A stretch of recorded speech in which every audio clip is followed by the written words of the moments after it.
प्रदेश की सियासत से जुड़ी ये बहुत बड़ी खबर मिल रही है, जहां पर उत्तर प्रदेश में 3 डिप्टी सीएम होंगे। सूत्रों के हवाले से ये बहुत बड़ी जानकारी मिल रही है। केशव प्रसाद मौर्य बन सकते हैं डिप्टी सीएम, सूत्रों के हवाले से ये खबर है। ये खबर टाइम्स ऑन भारत ने भी पहले आपको बताई थी। दिनेश शर्मा एक बार फिर से डिप्टी सीएम बन सकते हैं।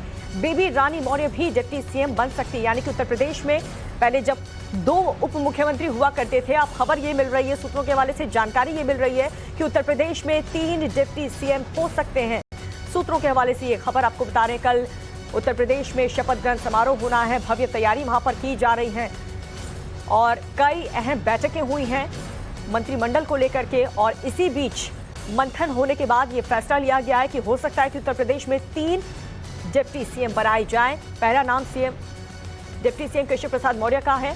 डिप्टी सीएम के अलावा दिनेश शर्मा भी बन सकते हैं और बेबी रानी मौर्य को भी डिप्टी सीएम जैसा पद पार्टी दे सकती है।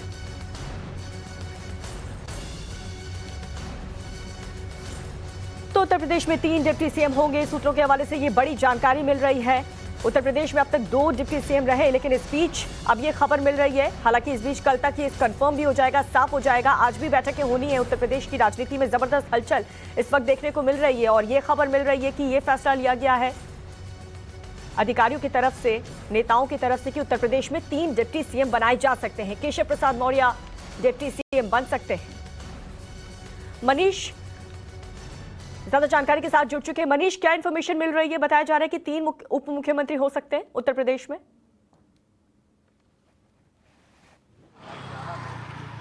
देखिए, कल देर रात मुख्यमंत्री योगी आदित्यनाथ की पार्टी के आलाकमान से बात हुई। जेपी नड्डा से वो मिलने गए, वहाँ मंथन हुआ इस बात पर और मंत्रिपरिषद की सूची को लगभग अंतिम रूप दे दिया गया है। चर्चा इस बात की थी कि 2 डिप्टी सीएम रखे जाए, जिसमें से एक केशव प्रसाद मौर्य पुराना चेहरा है, उन्हें रिपीट किया जाए। एक डिप्टी सीएम ब्राह्मण समाज से हो।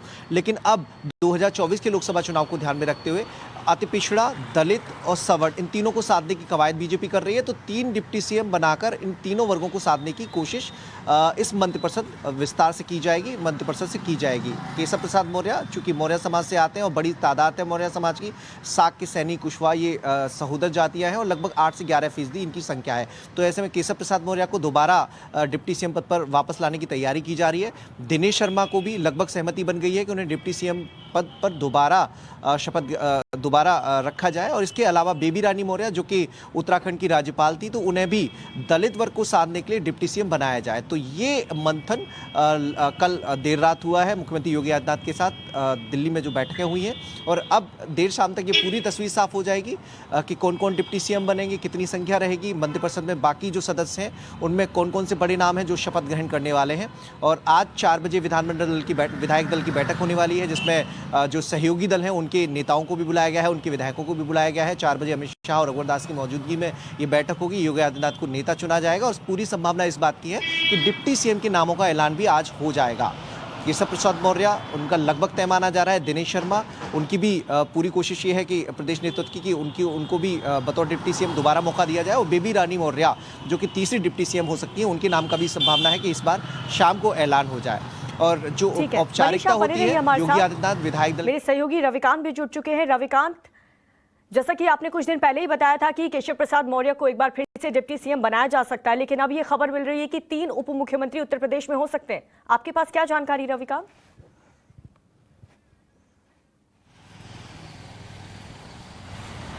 देखिए दीपिका, भारतीय जनता पार्टी की तरफ से इस बात की आधिकारिक जानकारी हालांकि जब तक मंत्रिमंडल का गठन नहीं होता नहीं दी जाती है, लेकिन इतना तय है कि दोनों डिप्टी सीएम को भारतीय जनता पार्टी उत्तर प्रदेश में रिपीट करने जा रही है।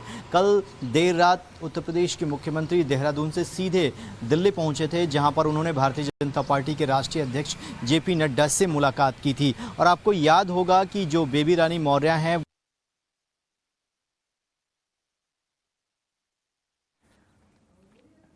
चलिए ठीक है, रविकांत की आवाज़ हम तक नहीं पहुंच पा रही। एक बार फिर से मनीष का रुख कर लेते हैं। मनीष, एक तरफ काफ़ी अहम फैसला लगभग आज ले लिया जाएगा, लेकिन दूसरी तरफ शपथ समारोह को लेकर के क्या खास तैयारियां वहां पर देखने को मिल रही हैं?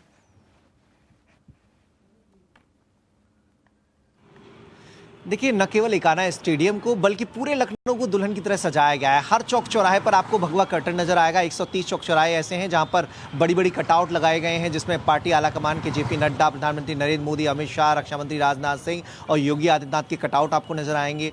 जो संख्या बताई जा रही है बीजेपी की तरफ से, लगभग 20,000 से ज़्यादा पोस्टर और कटआउट लगाए गए हैं। इकाना स्टेडियम के आसपास पूरा गमलों से सजाया गया है, पेंटिंग की गई है, तो समारोह को पूरा आकर्षक रूप देने की तैयारी है, भव्य रूप में देखे। और ये उत्सव केवल लखनऊ में न मने बल्कि जिले स्तर पर भी बीजेपी कार्यकर्ता इस उत्सव को मनाएं, उसके लिए एलईडी लगाकर बीजेपी कार्यालय पर लोगों के देखने की व्यवस्था की गई है। साक्षी बने शपथ ग्रहण समारोह की, क्योंकि ये नव भारत के निर्माण की ओर उठाया गया एक कदम है। बीते 5 साल में जो सरकार नहीं कर पाई, इस 5 साल में उनका एजेंडा है कि वो जनहित के कामकाज करेगी। बड़ी जीत उतना ही बड़ा कार्यक्रम बनाने की यहाँ पर तैयारी की जा रही है। रविकांत एक बार फिर से हमारे साथ जुड़ चुके हैं। रविकांत, अगर ऐसा होता है कि 3 उप मुख्यमंत्री बनाए जाते हैं उत्तर प्रदेश में, तो वो कौन से अहम फैक्टर्स हो सकते हैं जिसको ध्यान में रखते हुए ये फैसला लिया जा रहा है?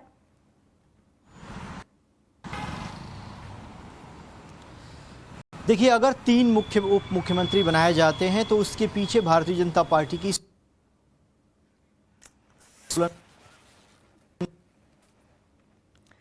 चलिए, कुछ नेटवर्क इशू आ रहा है, रविकांत की आवाज हम तक नहीं पहुंच पा रही है, लेकिन जैसा कि जानकारी मिल रही है सूत्रों के हवाले से कि उत्तर प्रदेश में 3 उप मुख्यमंत्री बनाए जा सकते हैं। डिप्टी सीएम एक बार फिर से दिनेश शर्मा को बनाया जा सकता है। केशव प्रसाद मौर्य का नाम हमने पहले ही आपको बताया था। डिप्टी सीएम बेबी रानी मौर्य को भी बना सकती है पार्टी। रविकांत की आवाज हम तक पहुंच रही। रविकांत, कुछ कह रहे थे आप?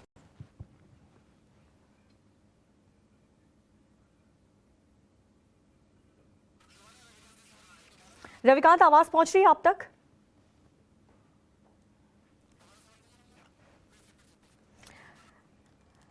रविकांत, आप तक आवाज पहुंच रही है?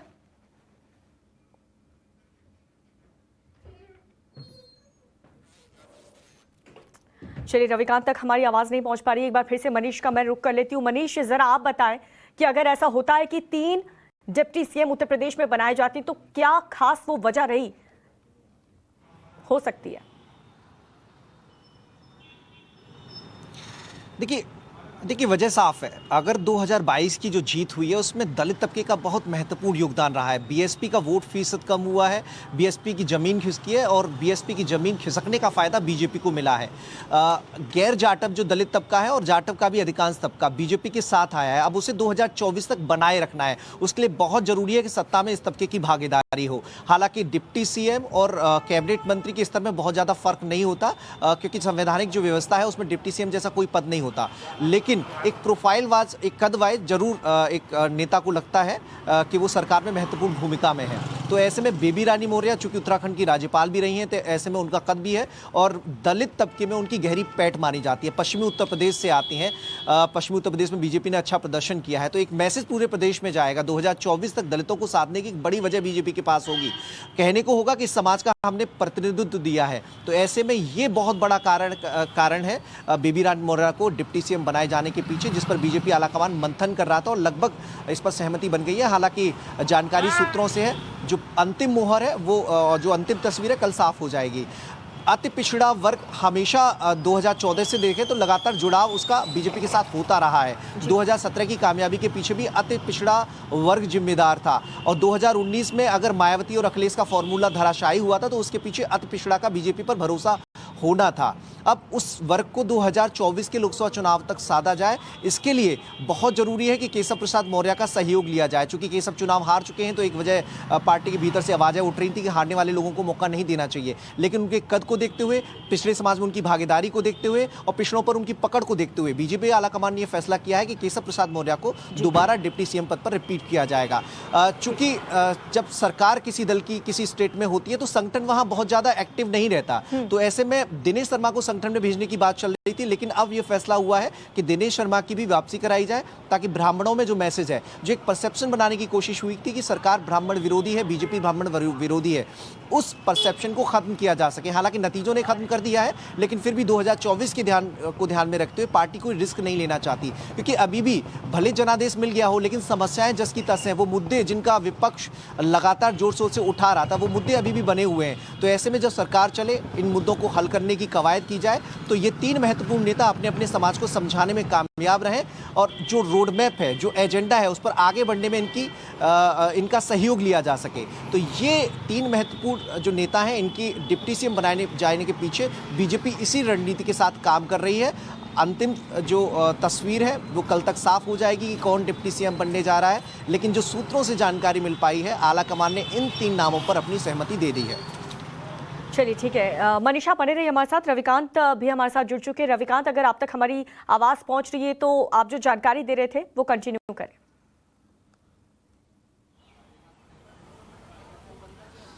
देखिए, योगी मंत्रिमंडल का स्वरूप क्या होगा, इसको लेकर जो पूरा खाका है वो तैयार कर लिया गया है। कल देहरादून से सीधे योगी आदित्यनाथ दिल्ली पहुंचे थे और दिल्ली में संगठन महामंत्री और भारतीय जनता पार्टी के राष्ट्रीय अध्यक्ष जेपी नड्डा के साथ उन्होंने लगभग 1.5 घंटे तक मुलाकात की। इसी मुलाकात में ये तय हो गया था कि आखिरकार कैबिनेट का स्वरूप क्या होगा। दोनों डिप्टी सीएम इस बार भी दोहराए जाएंगे, ये लगभग तय माना जा रहा है। उसमें सबकी निगाहें केशव प्रसाद मौर्य पर थी, क्योंकि वो डिप्टी सीएम थे, पीडब्ल्यूडी जैसा विभाग उनके पास था, लेकिन वो अपना विधानसभा का चुनाव हार गए।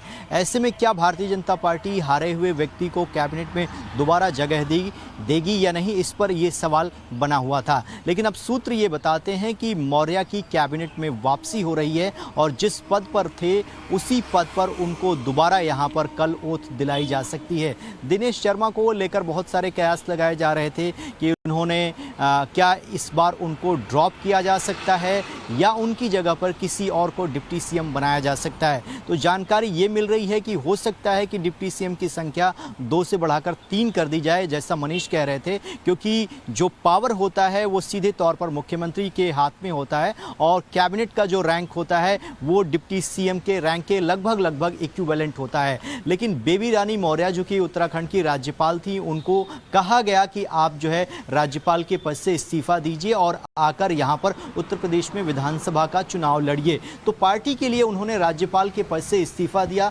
चुनाव लड़ा, वो चुनाव जीती हैं। ऐसे में दलित वर्ग को साधने के लिए उनको कैबिनेट में एक महत्वपूर्ण पद दिया जा सकता है, तो उनका भी मंत्री बनना लगभग तय है।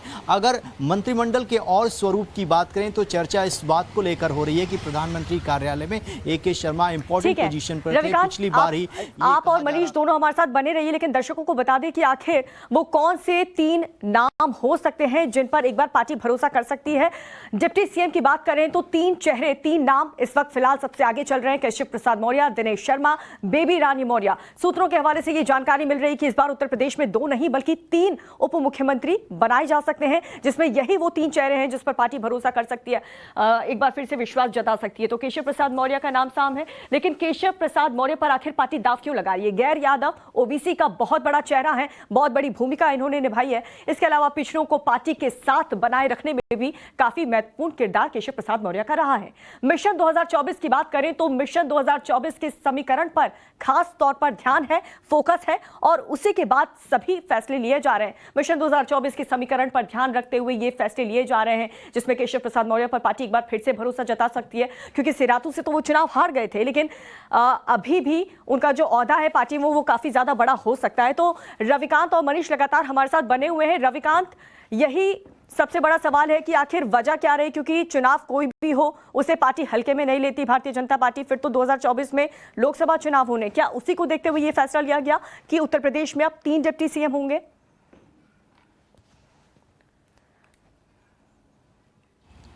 देखिए, भारतीय जनता पार्टी के सामने 2022 के बाद जो अगली चुनौती है वो गुजरात विधानसभा और उसके बाद अल्टीमेट चुनौती जो है वो 2024 का लोकसभा चुनाव है। और उत्तर प्रदेश जैसा बड़ा राज्य जो भारतीय जनता पार्टी के लिए बेहद महत्वपूर्ण है, और ये जो कैबिनेट का स्वरूप होगा वो लगभग 2024 तक कंटिन्यू करेगा और इसमें फिलहाल कोई बदलाव के संकेत उससे पहले दिखाई नहीं दे रहे हैं। इसलिए भारतीय जनता पार्टी ये चाहती है कि कैबिनेट में जिसको भी जगह दी जाए उसके पीछे एक रणनीति होनी चाहिए कि किस व्यक्ति को बनाने से पार्टी का हित है और संगठन की मजबूती कायम रहे।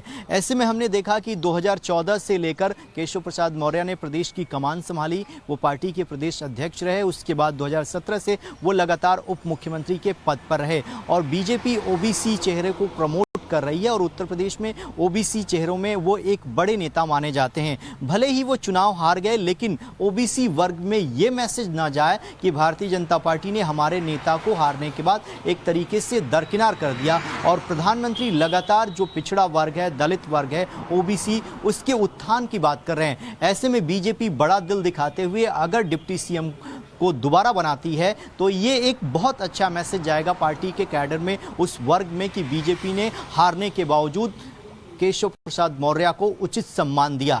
दूसरा सबसे महत्वपूर्ण फैक्टर यह है कि पूरे विधानसभा के चुनाव के दौरान ये कहा गया कि जो ब्राह्मण वर्ग है वो भारतीय जनता पार्टी से नाराज है, क्योंकि ब्राह्मणों की नाराजगी इस बात को लेकर है कि जो कैबिनेट है उसमें उनका उचित प्रतिनिधित्व नहीं था, यानी उनको उतनी हिस्सेदारी नहीं दी गई। इसीलिए हो सकता है कि दिनेश शर्मा को यहां पर उप मुख्यमंत्री पद पर काबिज रखा जाए। जैसा कि आप कह रहे हैं कि एक बड़ा मैसेज देने की यहां पर कोशिश भी की जा रही है।